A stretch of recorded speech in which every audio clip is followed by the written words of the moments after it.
नमस्कार, मैं मंजीत गौतम हूँ। ओपन विंडो में आपका स्वागत है। कल कुरुक्षेत्र के पीपली में किसानों की रैली हुई, उसको रोकने का सरकार ने और प्रशासन ने बहुत प्रयास किया, लेकिन बहुत सारे प्रयासों के बाद भी किसानों की जिद के बाद वो रैली सफल हुई। लेकिन वहीं दूसरी तरफ सोशल मीडिया पे बहुत सारे लोग ये आरोप लगा रहे हैं कि जो ये रैली थी, ये जो किसानों का आंदोलन था, इसको कांग्रेस ने प्लांट किया है, ऐसा लोग कमेंट्स में लिख रहे हैं। तो आज हमारे साथ एक वीडियो ब्लॉगर महेंद्र सिंह मौजूद हैं, जो कुरुक्षेत्र से ही हैं, जिन्होंने कल उस चीज़ को कवर भी किया था। इस मुद्दे पर हम उनसे बातचीत करते हैं। क्या उनको लगता है कि ये जो रैली थी, इसको प्लांट किया था कांग्रेस ने, और ये भी आरोप लगाया जा रहा है कि ये किसानों की रैली इसलिए करवाई गई ताकि इसका बड़ौदा बाई इलेक्शन में कांग्रेस पार्टी फ़ायदा उठा सके। आज हमारे साथ मौजूद हैं महेंद्र सिंह, जो एक ब्लॉगर हैं और हरियाणा के पॉलिटिक्स पर वीडियोस बनाते रहते हैं। उनसे पूछते हैं, सर आपको क्या लगता है?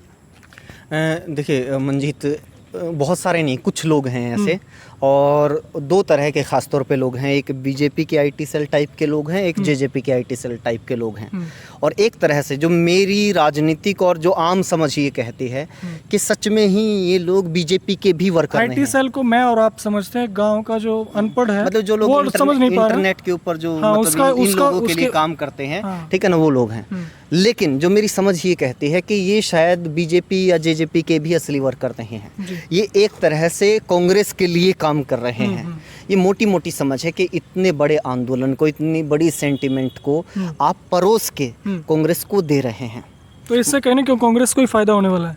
ये निश्चित तौर पर ये फ़ायदा पहुंचाने के लिए ही ऐसी बात हो रही है कि आप इतने बड़े सेंटिमेंट को, पहली बात तो ये तो बड़ी गनीमत रही, आप ये मान के चलिए। ये और ये तो सरकार ने भी कहा है, कृषि मंत्री ने कहा है, बीजेपी का जो खुद का ऑफिशियल पेज है हरियाणा बीजेपी का, उसके ऊपर बाकायदा एक लेख लिखा गया था। हालांकि बाद में उसको डिलीट किया गया। शायद उनको समझ में आया होगा कि वो गलत कर रहे हैं। अगर वो इतना ही इनडायरेक्टली कांग्रेस को फायदा पहुंचा रहे हैं, मतलब इतना ही अगर अपने स्टैंड के ऊपर कायम रहने वाले थे तो उस पोस्ट को क्यों डिलीट किया, एक बात। दूसरी बात ये है कि मंजीत थोड़ा सा पीछे आइए, ये बात आज से समझ में नहीं आएगी। आप 7-8 साल पहले जाइए, ठीक है, जब आंदोलन हो रहा था, अन्ना आंदोलन हुआ था, उस टाइम पे जितने आरोप सरकार के ऊपर लग रहे थे, उसको लेके लोगों के में एक सेंटीमेंट था। एक लोकपाल बिल को लेके आंदोलन हुआ, अन्ना हज़ारे महाराष्ट्र से आए, फिर यहाँ पर दिल्ली के बहुत सारे लोग जुड़े, 500 लोगों से खड़ा होकर आंदोलन धीरे धीरे बड़ा आंदोलन बन गया। उस दौरान कांग्रेस के बहुत सारे नेता ऐसे थे जो उस इतने बड़े सेंटीमेंट को बार बार ये कहते, ये तो बीजेपी का किया धरा है, आरएसएस का किया धरा है, और आखिर में हो भी ये गया। जिन लोगों के ऊपर ये आरोप लगाए जा रहे थे, उन लोगों ने बीजेपी को जाके वोट दिया ना। बिल्कुल। तो एक तरह से आप लोगों ने इतने बड़े आंदोलन की ढंग से बात सुने बिना, उसको ढंग से मैनेज किए बिना, एक इतना बड़ा आंदोलन, इतना बड़ा सेंटीमेंट आपने बीजेपी को परोस दिया। तो उस टाइम पे जो कांग्रेस के नेता थे, क्या वो सच में कांग्रेस के लिए काम कर रहे थे? आज ऐसा ही बीजेपी के अंदर, असल में तो ये जो सस्ती जो एम्प्लॉयर है ना, जो इंटरनेट चलाने के लिए आजकल वो कर रखी है, वो जो भी है, शायद सस्ते एम्प्लॉइज मतलब या जो सलाहकार हैं वो हायर करने शुरू कर दिए बीजेपी ने। इस वजह से ऐसे काम हो रहे हैं। एक जेजेपी वाले हैं। अब क्या है कि उस आंदोलन को मैंने कवर किया है मंजीत जी, उस आंदोलन को मैंने कवर किया है। वहाँ पे तो जिन लोगों ने बीजेपी को वोट दिया था वो भी थे, वहाँ पे जिन्होंने दुष्यंत चौटाला को वोट दिया था वो भी थे। वो बुजुर्ग आपने देखे होंगे, फोटो लेके आए हुए थे कि दुष्यंत चौटाला को मैंने वोट दिया है। वो तो अपना मतलब एक तरह का आई कार्ड लेके आए हुए थे। बहुत सारे लोग बीजेपी के बारे में कह रहे हैं कि भाई हमने तो इनको कुछ और सोच के वोट दिया था, ये कर कुछ और रहे हैं। और वहाँ पे कांग्रेस के भी निश्चित तौर पर होंगे, वहाँ पर आईएनएलडी के भी निश्चित तौर पर होंगे। तो वहाँ पर विपक्ष का एक जो लोकतंत्र होता है, उसमें जिम्मेदारियाँ होती है। विपक्ष की भी अपनी भूमिका होती है, दायित्व होते हैं, और सरकार की भी अपनी भूमिका और दायित्व होते हैं।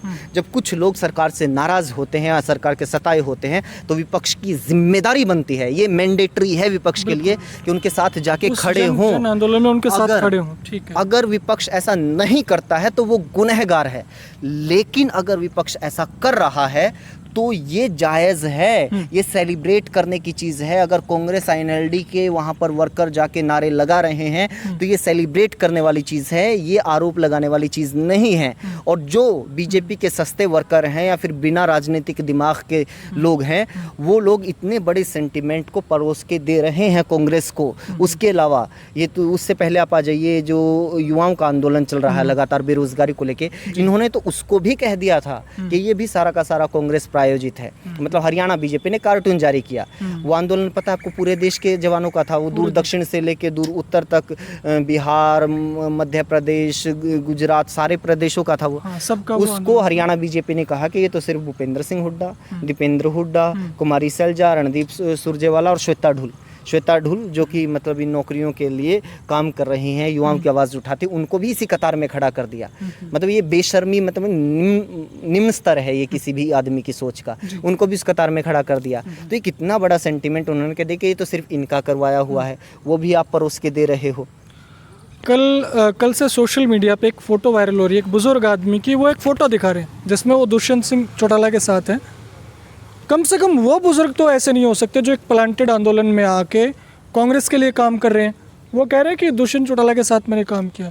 उनको भी काफ़ी चोटें आई हैं, पुलिस की लाठियाँ उन पर भी भांजी गई हैं। इस पर क्या प्रतिक्रिया सर आप? अच्छा, एक तो वो नहीं हो सकते, चलिए हम एक बाकी, इसका मतलब बाकी हैं।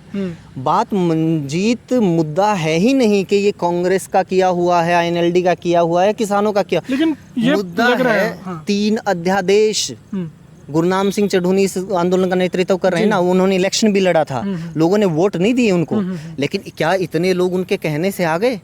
मुद्दा है कि किसान इन 3 अध्यादेशों के खिलाफ हैं। इसका मतलब क्या ये 3 अध्यादेश भी कांग्रेस ने प्लांट किए हैं?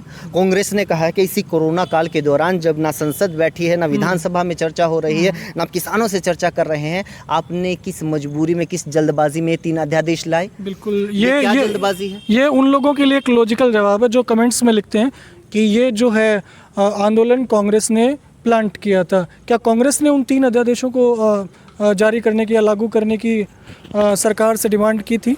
ऐसा तो नहीं है। क्या कांग्रेस ने की थी या किसी किसान ने की थी? किसी किसान ने, हाँ। कौन किसान है वो, कौन से किसान संगठन है वो जिन्होंने आपसे डिमांड की हो जी इसको तो जल्दी लेके आओ, इसके लिए तो कोरोना खत्म होने का इंतजार नहीं करना चाहिए। और ये अगर इतने ही अच्छे हैं तो इनको चोरी छिपे, बिना संसद में चर्चा के, बिना किसानों से चर्चा के क्यों लागू किया जा रहा है? अध्यादेश क्यों लाए जा रहे हैं? सीधे बिल लेके आते, चर्चा करते। और मैं बताता हूँ, हरियाणा पंजाब के किसान इन अध्यादेशों के खिलाफ हैं। वो ना किसी गुरनाम सिंह चढ़ूनी के पक्ष में है, ना ही कांग्रेस के भेजे हुए जा रहे हैं। और मैं बार बार कह रहा हूँ, वो व्यक्ति विशेष नहीं, मुद्दे के साथ है। और बार बार ये किसी भी आंदोलन को बदनाम करने के लिए सबसे आसान तरीका, सबसे सस्ता तरीका होता है मुद्दे से भटका के व्यक्ति विशेष के ऊपर ले आओ। गुरनाम सिंह चढ़ूनी के बारे में लोग ऐसे ही लिख रहे हैं, उससे पहले अन्ना के बारे में, अरविंद केजरीवाल के बारे में बहुत कुछ लिखा गया था, लेकिन मुद्दा क्या था? भ्रष्टाचार था, लोकपाल था। अगर आप मुद्दे को छोड़ के व्यक्ति के पीछे लगोगे तो आप भटक जाओगे। इसमें भी ऐसा ही है।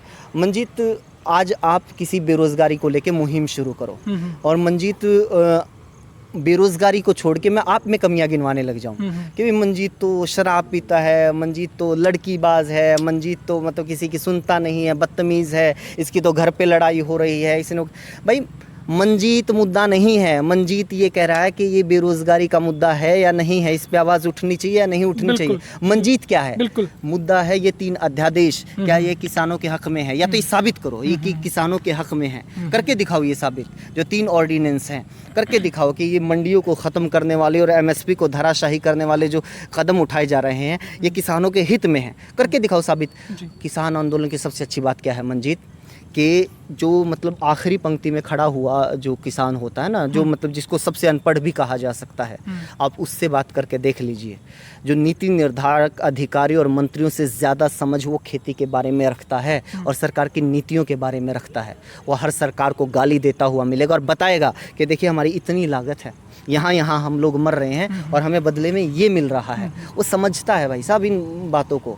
आप किसी से बहस करने के लिए तैयार नहीं हैं। मतलब वो मैं तो इनके जो देखता हूँ, इनके इंटरव्यू देखता हूँ, मतलब और इनके जो ये बार बार अभी एक वीडियो जारी करने का और उन्होंने वो किया है, शुरू किया है अभियान बीजेपी वालों ने। मतलब इतनी सिर पैर की बिना लॉजिक की बात, इतने ही महान हो आप, इतने ही जानकार हो या इतनी ही आपको अपनी बातों में अध्यादेशों पर भरोसा है, मैं कह रहा हूँ इतने किसान हैं, किसी से बहस करो ना, आओ आमने सामने बैठो, या ज्यादा बड़ी तोप हुआ। मैंने एक किसान में भी तो पढ़ते फिरते, मैंने एक किसान नेता का इंटरव्यू किया था, अभिमन्यु कुहाड़। उन्होंने बीजेपी के सांसद संजय भाटिया को खुली चुनौती दी है, बड़ौदे में आई कभी भी इन 3 अध्यादेश पर बात करिए, लेकिन ऐसा बीजेपी के नेता नहीं कर रहे हैं। तो बहुत शुक्रिया आपका सर इस बारे में। Thank you. ये महेंद्र सिंह थे, वीडियो ब्लॉगर हैं, हरियाणा में बेरोजगारी और बहुत सारे मुद्दों पर वीडियो बनाते रहते हैं। जो कल कुरुक्षेत्र के पीपली में किसानों का आंदोलन रहा उस पर कमेंट्स में लोग सोशल मीडिया पर आरोप लगा रहे हैं कि कांग्रेस प्लांटेड था। लेकिन इस वीडियो में आपने जाना कि किस तरह जो ये विपक्ष पर आरोप लगा रहे हैं, एक तरफ से ये विपक्ष को ही फ़ायदा पहुंचा रहे हैं। नमस्कार।